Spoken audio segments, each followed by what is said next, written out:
মন্তেশ্বর যুব কংগ্রেসের পক্ষ থেকে 6 দফা দাবিতে স্মারকলিপি জমা দিল বুধবার। যুব কংগ্রেসের কর্মীরা জানালেন, রাজ্যের ঘোষিত কর্মসূচি অনুযায়ী প্রত্যেক ব্লকে আজ এই কর্মসূচি পালন করা হচ্ছে।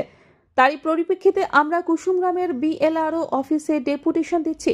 যুব কংগ্রেসের কর্মীবৃন্দ সমষ্টি ভূমি ও ভূমি সংস্কার অফিসে আধিকারিককে স্মারকলিপি জমা দেওয়ার পাশাপাশি জমি জায়গা সংক্রান্ত বিভিন্ন বিষয়ে আধিকারিকের সঙ্গে আলোচনা হয়।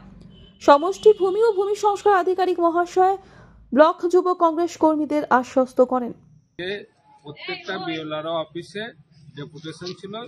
মেনলি আমাদের 6টা দাবি নিয়ে একটা ডেপুটেশন ছিল। 6টা দাবি কি কি আছে? যেমন প্রথম দাবি হচ্ছে আপনার জমির চরিত্র বদল। যেমন দেখা যাচ্ছে কৃষিযোগ্য জমি, সেখানে সেই জমিকে বাস্তু করে অনৈতিকভাবে মানে লাভের জন্য সেটাকে লেনদেন করা হচ্ছে, যাতে পরবর্তীতে দেখা যাচ্ছে চাষের জমি কমে যাবে এবং খাদ্য সংকট দেখা দিতে পারে, যার জন্য এটা আমাদের প্রথম দাবি। রেকর্ড পরিবর্তন, দেখা যাচ্ছে আমার নামে একটা সম্পত্তির রেকর্ড আছে, অনৈতিকভাবে সেইটাকে রেকর্ডটাকে পরিবর্তন করে সেই সম্পত্তিটাকে আবার অন্য জায়গায় বিক্রি করা হচ্ছে। তৃতীয় দাবি হচ্ছে সবথেকে যেটা আমাদের গুরুত্বপূর্ণ দাবি, যেটা খাস জমি।